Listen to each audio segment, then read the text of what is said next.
La noche en México tiene algo que no se puede explicar del todo. No importa si estás en una carretera larga del norte, en una colonia silenciosa de Monterrey o en un camino de terracería en Michoacán, hay una hora en la que todo cambia. El aire se siente más pesado, las luces parecen más débiles y hay lugares donde, si te detienes demasiado tiempo, sientes que alguien más ya estaba ahí antes que tú. Muchos creen que las historias más oscuras del país vienen de lo que hacen ciertas personas, pero lo que casi nadie cuenta es lo que esas personas terminan viendo. Porque hay cosas que no se quedan en el pasado, hay encargos que no terminan cuando deberían, y hay miradas que no se olvidan, aunque cierres los ojos. Lo que estás a punto de escuchar no viene de rumores de internet, viene de testimonios, de gente que trabajó en la noche, en carretera, en casas donde nadie más entra. Personas que, en algún momento, formaron parte de algo de lo que ya no pudieron salir igual. Antes de empezar, quiero leerte. ¿Desde qué parte de México estás escuchando esto ahora mismo? Y dime algo más. ¿Alguna vez te tocó trabajar de noche, en un lugar donde todo se sentía distinto después de cierta hora? Porque si es así, tal vez entiendas mejor lo que viene. Esta no es una historia, son varias, 7 relatos distintos, pero todos conectados por algo que no aparece en ningún reporte, en ninguna noticia. Eso que se queda después. Y te lo advierto desde ahora. Algunas de estas historias no terminan cuando crees que terminan.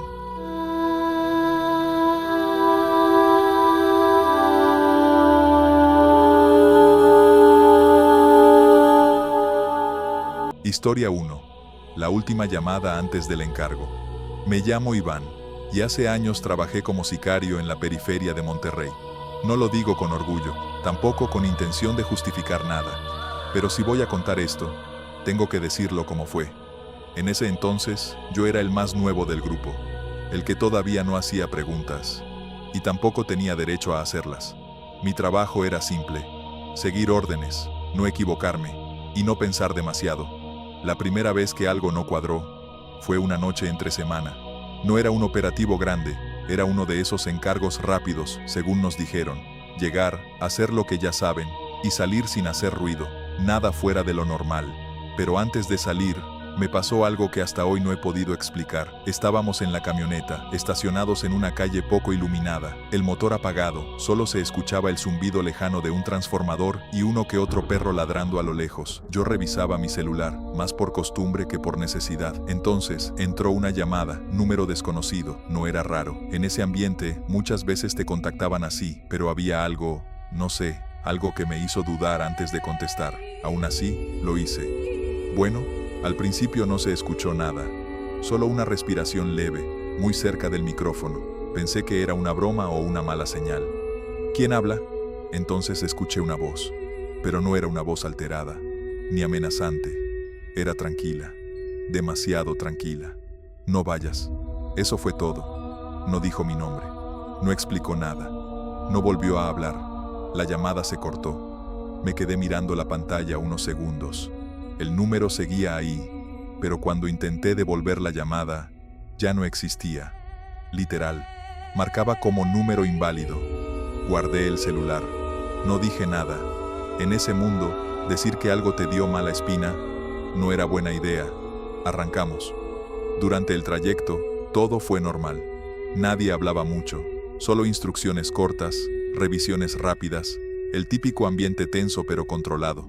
Pero algo en mí no estaba bien. No era miedo exactamente, era más como una incomodidad que no se iba. Llegamos al lugar, una casa pequeña, en una colonia que de día se ve normal, pero de noche parece otra cosa. Calles vacías, luces intermitentes, ventanas cerradas. Nos bajamos. Todo iba según lo planeado, hasta que entramos, porque ahí fue cuando entendí que esa llamada no era una coincidencia. Dentro de la casa no había nadie, pero no me refiero a que estuviera vacía, me refiero a que ya había pasado algo antes. Las cosas estaban fuera de lugar, había señales claras de que alguien había estado ahí, pero no hacía mucho. Y lo peor, era el silencio, ese tipo de silencio que no es normal, que no es simplemente ausencia de sonido, sino como si el lugar estuviera conteniendo algo. Uno de los del grupo empezó a revisar los cuartos, otro se quedó en la entrada. Yo avancé hacia el fondo, y fue ahí donde lo vi. Un celular, tirado en el suelo, la pantalla aún encendida. No sé por qué, pero sentí que tenía que verlo. Lo recogí. Había una llamada reciente. Un número desconocido. Y justo cuando lo estaba mirando, el teléfono vibró. Entraba otra llamada. Del mismo número. Sentí un frío que me recorrió todo el cuerpo. Contesté. Y esta vez, no hubo silencio. La voz habló de inmediato. Te dije que no vinieras. Se me cayó el teléfono.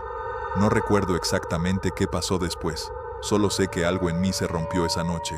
El encargo nunca se completó como estaba planeado y nadie volvió a hablar de eso. Pero lo que sí pasó es que durante semanas, ese mismo número me siguió llamando. Siempre a la misma hora, siempre con la misma frase, y aunque cambié de celular, aunque cambié de número, las llamadas no se detuvieron de inmediato.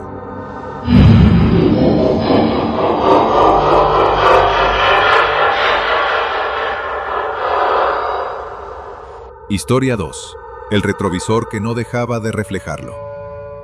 Me llamo Elías, y durante varios años fui chofer para una célula en la frontera de Tamaulipas. No era de los que bajaban a hacer el trabajo. Lo mío era manejar, saber rutas, tiempos, retenes y sobre todo, no llamar la atención.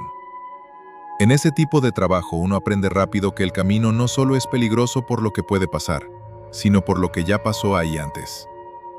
Hay tramos de carretera donde todos bajan la velocidad sin decir nada, donde nadie pone música, donde incluso los más pesados se quedan en silencio.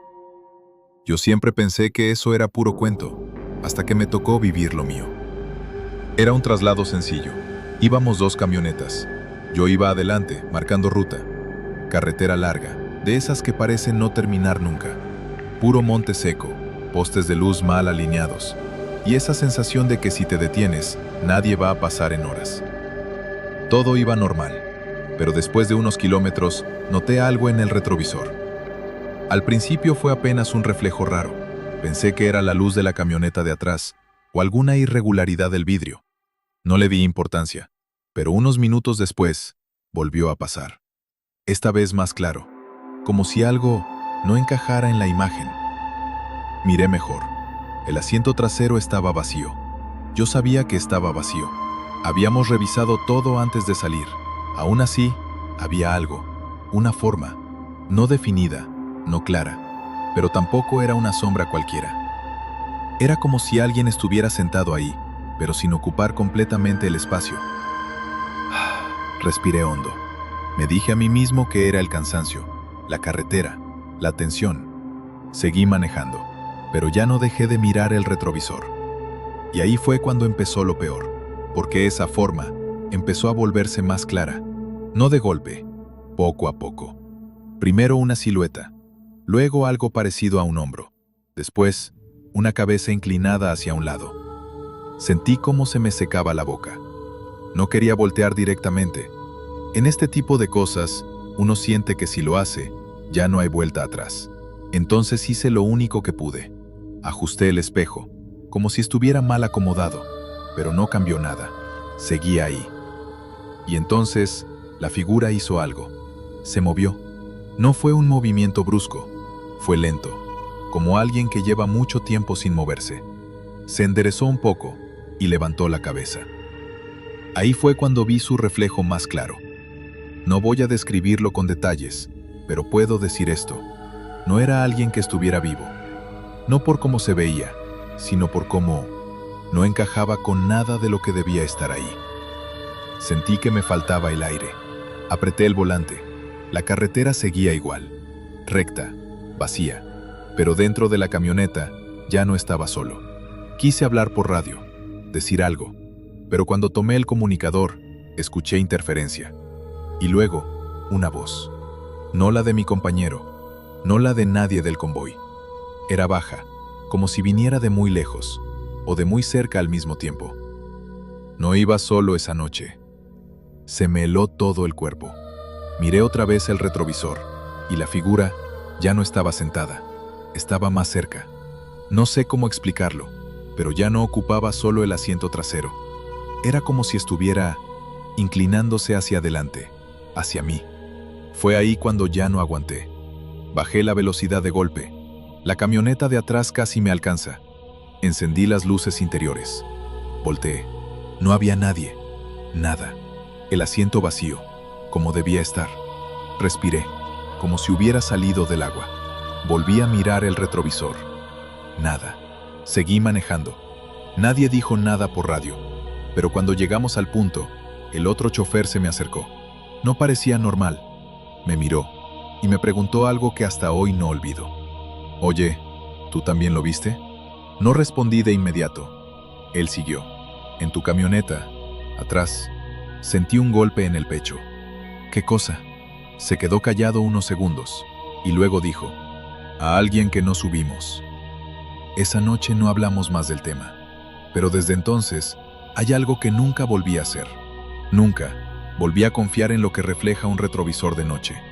Si te hubiera pasado algo así, ¿habrías seguido manejando como si nada? ¿O te habrías bajado en ese mismo momento? Quiero leerte.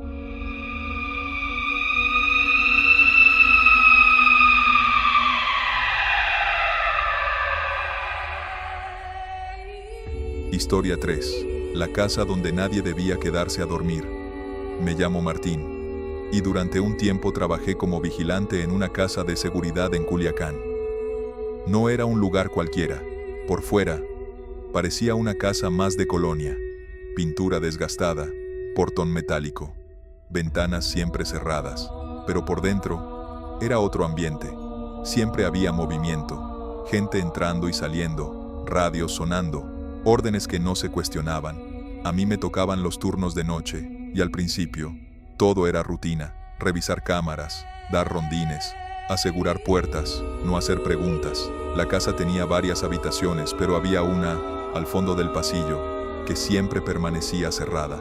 No tenía candado visible, no tenía letrero, pero todos sabían que no se tocaba. La primera vez que pregunté, uno de los más antiguos solo me dijo, ahí no te metas, ni de día, y menos de noche. No explicó más, y yo aprendí rápido a no insistir.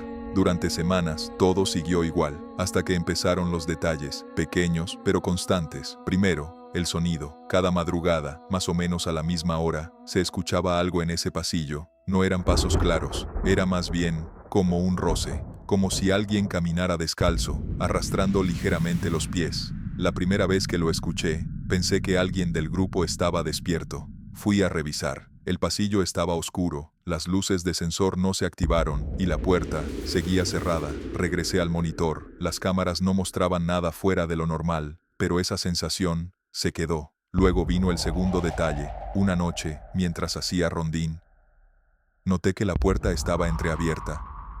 Muy poco. Lo suficiente para notar que ya no estaba completamente cerrada. Me detuve. Sentí ese tipo de presión en el pecho que no sabes explicar. Como si tu cuerpo ya entendiera algo, antes que tu mente. Me acerqué. Empujé ligeramente.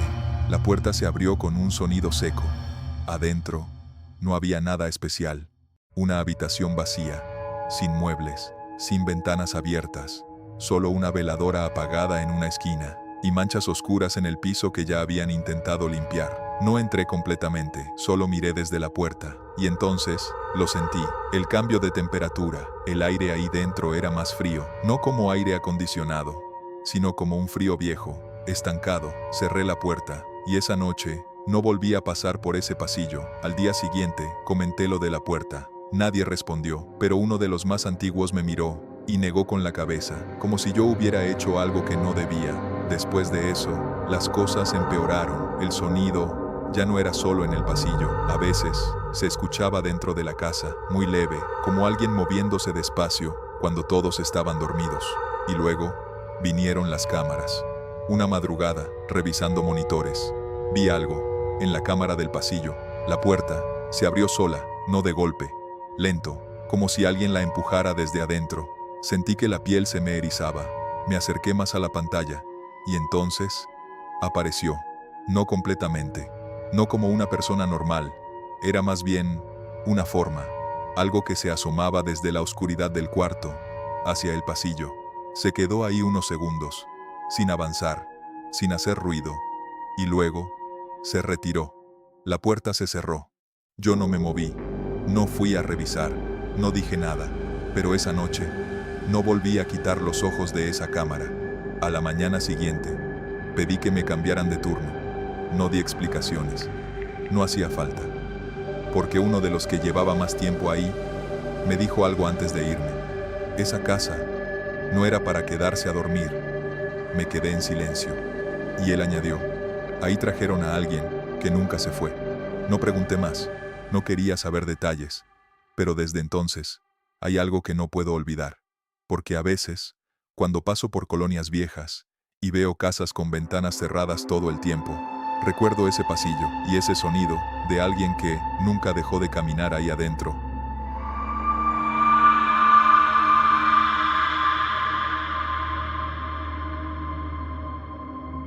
Historia 4. El encargo que ya estaba muerto. Me llamo Rogelio. Y durante muchos años fui de los que ya no dudan. Cuando llevas tanto tiempo en eso, dejas de preguntar, dejas de sentir ciertas cosas y empiezas a creer que ya nada puede sorprenderte. Eso pensaba yo. Hasta ese encargo fue en una zona rural de Michoacán, de esas donde la señal se pierde, los caminos se vuelven pura tierra y las casas están demasiado separadas unas de otras. Nos dieron la orden clara, ubicar a un hombre y resolverlo. Nada fuera de lo común. Ya teníamos su nombre, su ubicación aproximada y una foto. Lo curioso es que nadie dio más detalles, ni advertencias, ni urgencia, solo, háganlo. Llegamos al lugar al caer la noche. Era una casa vieja, de techo bajo, rodeada de árboles secos. No había luz afuera, solo la luna, y ese silencio típico de campo donde cualquier sonido se siente más fuerte de lo normal. Nos bajamos. Todo estaba demasiado tranquilo. Tocamos la puerta. Nadie respondió. Uno de los del grupo forzó la entrada. Y ahí empezó lo raro. La casa estaba habitada, no abandonada. Había platos, ropa, una lámpara encendida en una esquina. Pero no había nadie. Recorrimos los cuartos. Nada. Hasta que llegamos al último. Ahí lo encontramos, sentado en una silla, inmóvil, como si estuviera esperando. Me acerqué y entendí algo de inmediato. Ese hombre ya no estaba vivo. No voy a describir cómo, pero era evidente que no había pasado hace unos minutos. Llevaba tiempo así. Sentí un peso en el estómago. Miré a los demás. Uno de ellos dijo, ¿qué hacemos? Nadie respondió, porque todos entendimos lo mismo al mismo tiempo. Nos habían mandado por alguien que ya estaba muerto, y eso no era normal. Revisamos el lugar otra vez, buscando alguna explicación, algo que indicara que habíamos llegado tarde, pero no había señales de entrada forzada, no había desorden, no había nada que explicara qué había pasado ahí. Entonces, uno encontró algo, un papel, doblando sobre la mesa, lo abrió, y su cara cambió. ¿Qué dice? No respondió de inmediato, solo me lo pasó. Era una nota simple, con letra temblorosa, decía, ya vinieron por mí una vez, no pienso esperar otra. Sentí un escalofrío. ¿Qué significa eso? Nadie supo responder, pero algo en el ambiente cambió. El aire se volvió más pesado, como si no estuviéramos solos en esa casa. Y entonces, pasó. La puerta del cuarto se cerró, sola, de golpe. Todos nos giramos. El sonido retumbó en las paredes. Nadie estaba cerca de la puerta. Nadie la tocó. Intentamos abrirla. No se movía. Como si algo del otro lado estuviera empujando. Uno empezó a golpear. Otro gritó. Pero yo me quedé viendo al hombre en la silla, porque algo en él ya no estaba igual. Su cabeza, que antes estaba inclinada, ahora estaba recta, apuntando hacia nosotros. No me moví. Sentí que el corazón me golpeaba en el pecho, y entonces escuché algo, muy bajo, como un susurro. No venía de la puerta, no venía de afuera, venía de ahí mismo. Llegaron tarde, se me heló todo. No sé cuánto tiempo pasó después. La puerta finalmente cedió. Salimos. Nadie dijo nada. Nos fuimos de ahí sin cumplir el encargo, porque ya no había nada que hacer. Pero lo peor no fue eso. Lo peor fue lo que vino después, porque días más tarde nos volvieron a asignar un trabajo, otro nombre, otra ubicación, otra foto. Y cuando vi esa foto, sentí que todo se me venía encima. Porque era él, el mismo hombre, la misma cara, la misma expresión, como si nunca hubiera pasado lo de esa casa, como si todavía estuviera esperando. Desde entonces, hay algo que no puedo quitarme de la cabeza, que tal vez no llegamos tarde, tal vez esa no era la primera vez que lo buscaban.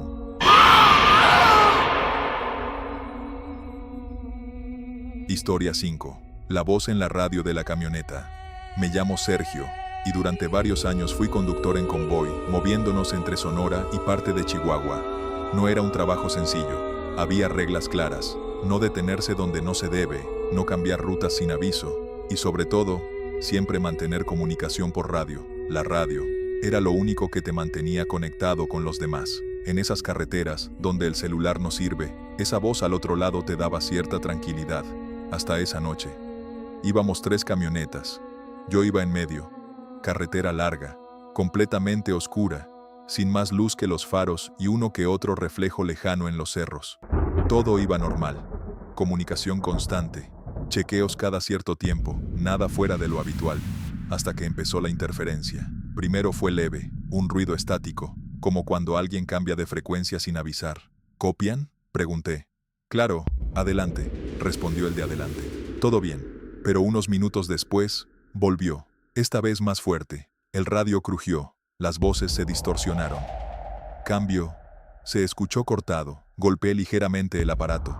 Pensé que era problema de señal. Pero entonces, la frecuencia se abrió completamente y se hizo silencio. Un silencio raro, profundo, como si la radio ya no estuviera conectando con nadie. ¿Me reciben? Nada. Alfa 1, ¿me copias? Nada. Miré por el parabrisas. La camioneta de adelante seguía ahí, la de atrás también, pero la radio no respondía. Y entonces, entró la voz. No con estática, no con interferencia. Clara, demasiado clara. No sigan. Sentí un escalofrío inmediato. Esa voz no era de ninguno de los míos.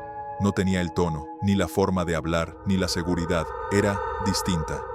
¿Quién habla? No debía haber respondido, pero lo hice. La voz tardó unos segundos, y luego dijo, «Ya pasaron por ahí una vez. Miré la carretera, nada cambiaba, todo igual, pero algo ya no se sentía igual. Identifícate». Silencio. Pensé en cambiar la frecuencia, pero antes de hacerlo, la voz volvió. «Si siguen, no regresan completos». Sentí cómo se me tensaban las manos en el volante. Miré al frente. La camioneta líder encendió direccional. Redujo velocidad. Todos hicimos lo mismo. Nos detuvimos. Apagué el radio. Lo encendí otra vez. La comunicación volvió, como si nada hubiera pasado. «¿Qué pasó?», preguntaron. Nadie mencionó la voz. Nadie dijo nada. Solo decidieron cambiar la ruta. Rodear. Tomar un camino más largo. Esa noche, no seguimos por ahí. Y no pasó nada. Pero lo que vino después fue lo que me dejó pensando. Días más tarde, escuchamos algo. En ese mismo tramo, otro convoy había pasado. No todos regresaron. No supe detalles. Nadie los cuenta. Pero desde entonces, hay algo que no puedo olvidar, porque esa voz no sonaba como amenaza, sonaba como advertencia. Y lo más extraño es que parecía saber exactamente dónde estábamos. Historia 6. El altar que no debía tocarse. Me llamo Luis, y durante un tiempo me encargué de resguardar un rancho en las afueras de Jalisco. No era un lugar cualquiera. Era de esos ranchos grandes, alejados de todo, con camino de terracería, cercas viejas, y un silencio que en la noche se volvía pesado. Mi trabajo era simple, vigilar, reportar, y no meterme en lo que no me correspondía. Pero había algo en ese lugar que nadie ignoraba. Un altar no estaba dentro de la casa principal, estaba más atrás, cerca de un árbol seco, donde la tierra siempre parecía más oscura. Era pequeño, veladoras, algunas fotos, flores de cempasúchil ya marchitas, y objetos que nadie explicaba. Desde el primer día me dijeron, ese altar no se toca, ni para limpiar, ni para mover, ni para nada. Yo asentí. En ese tipo de trabajo, uno aprende a obedecer sin cuestionar. Durante semanas, no pasó nada. Mis turnos eran tranquilos, rondines, revisiones y largas horas en silencio, hasta que una noche, cambió algo. El viento empezó a soplar fuerte. No era raro, pero ese día traía un sonido distinto, como si arrastrara algo. Salí a revisar. Las luces del rancho apenas iluminaban. Todo se veía igual, excepto por el altar. Una de las veladoras estaba encendida. Eso no era normal, siempre estaban apagadas. Me acerqué. Pensé que alguien había pasado antes, pero no había huellas recientes. El fuego era real. Temblaba con el viento, pero no se apagaba. Sentí esa incomodidad que ya conocía, ese aviso interno de que algo no estaba bien. Debía haberme ido, debía haberlo dejado así, pero no lo hice. No sé si fue curiosidad o esa necesidad absurda de comprobar que todo tiene una explicación. Me agaché y soplé la veladora. La flama se apagó, y en ese momento El viento se detuvo, de golpe. Todo quedó en silencio, un silencio total, pesado, como si el rancho entero hubiera contenido el aire. Me quedé inmóvil, y entonces escuché algo detrás de mí. Un paso, seco, lento. Me giré, no había nadie, el campo abierto, la oscuridad, nada más. Respiré hondo, me dije que estaba exagerando. Volví a la caseta, pero esa noche no volví a sentirme solo. Era como si alguien estuviera caminando en el perímetro, sin prisa, sin ruido constante, solo, presente. Las cámaras no mostraban nada, pero el sonido sí estaba. Cada cierto tiempo, un paso, luego otro, como si alguien estuviera dando vueltas, sin acercarse del todo. No dormí. Al amanecer, todo volvió a la normalidad. El viento regresó, los sonidos habituales también. Pensé que había sido sugestión, hasta la siguiente noche, porque esa vez no fue solo el sonido. Estaba revisando el área trasera, cuando vi algo en el altar, la veladora, encendida otra vez, pero no como antes. Esta vez, había varias, todas prendidas, sin que nadie hubiera ido. Me acerqué lentamente, y ahí fue cuando lo sentí, el aire, más frío, más denso, como si ese punto no perteneciera al resto del lugar. Y entonces, vi algo más. Una de las fotos estaba diferente, no la recordaba así. Era una persona, un hombre, mirando directo a la cámara. Pero lo que me hizo retroceder fue esto, su cara. Me resultaba conocida, no sabía de dónde, pero la había visto antes. Estoy seguro. Di un paso atrás, y en ese momento, escuché la voz, muy cerca, no fuerte, no clara, pero suficiente. No se apaga. Sentí cómo se me erizaba la piel. No volví a acercarme, no volví a tocar nada. Esa misma semana, pedí que me cambiaran de lugar. No di explicaciones, pero antes de irme, uno de los encargados me dijo algo. Ese altar no es para pedir, es para mantener. No pregunté más. Pero hasta hoy, hay algo que no puedo olvidar, porque semanas después, viendo noticias locales, apareció una foto de una persona desaparecida, y ahí estaba él, el mismo hombre del altar, la misma cara, la misma mirada. Desde entonces, entendí algo. Hay cosas que no están ahí para adorarse, están ahí para que no regresen.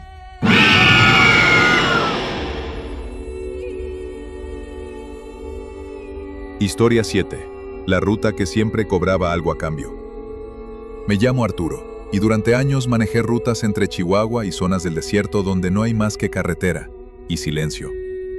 No trabajaba directamente en lo mismo que otros, pero sí llevaba cosas, personas, encargos que no se registran en ningún lado. Y con el tiempo, uno aprende que hay rutas que se vuelven costumbre, caminos que repites tanto que ya no los piensas, hasta que algo rompe esa rutina. Había un tramo en particular, unos kilómetros antes de entrar a una zona de Sierra Baja. Nada especial a simple vista, pero todos los que trabajábamos por ahí sabíamos algo. Ese tramo siempre pedía algo. No era una regla escrita, ni algo que alguien te explicara. Era más bien una advertencia que escuchabas entre comentarios sueltos. Baja la velocidad ahí. No te detengas. Si ves algo, no lo sigas. Yo nunca creí del todo en eso, hasta que me tocó. Era de noche, iba solo. Carretera completamente vacía, sin señal, sin luces. Solo el sonido del motor y el viento golpeando la carrocería. Todo normal, hasta que vi algo a lo lejos. Una luz, no blanca, no amarilla. Era más tenue, como una veladora en medio del camino. Pensé que era alguien detenido. Reduje la velocidad, pero conforme me acercaba, algo no cuadraba.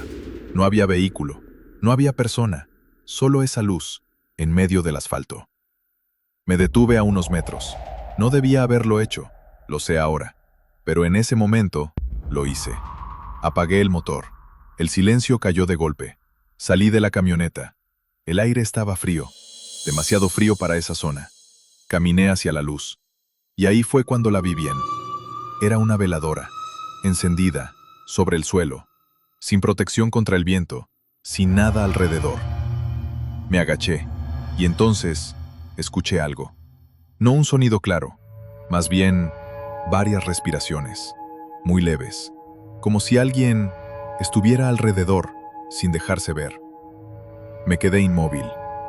El instinto me dijo que regresara, que no tocara nada, pero ya era tarde, porque en ese momento, la flama de la veladora se movió. No por el viento, se inclinó hacia mí, como si reaccionara a mi presencia. Sentí un golpe en el pecho, Y entonces, escuché la voz. No venía de un punto específico, era como si estuviera en todo el espacio. Ya te detuviste. No respondí, no podía. Mi cuerpo no reaccionaba. Ahora falta lo demás. Sentí que algo me rodeaba, no visible, pero presente, como si el aire mismo tuviera peso. Retrocedí, un paso, luego otro, sin quitar la vista de la veladora, y entonces se apagó. De golpe, todo quedó en oscuridad total. Corrí, no pensé, no miré atrás. Subí a la camioneta, arranqué, y no me detuve hasta salir de ese tramo. Esa noche llegué, entero, sin problemas. Pero algo cambió, porque días después empezó. Pequeños detalles. Primero, objetos fuera de lugar en mi casa.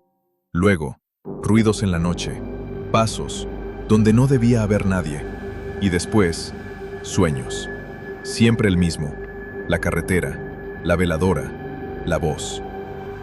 Falta lo demás. No pasó de inmediato, pero con el tiempo entendí. Porque uno de los que trabajaba en esas rutas dejó de aparecer. Sin explicación, sin rastro. Y alguien dijo algo que me dejó pensando. La ruta siempre cobra.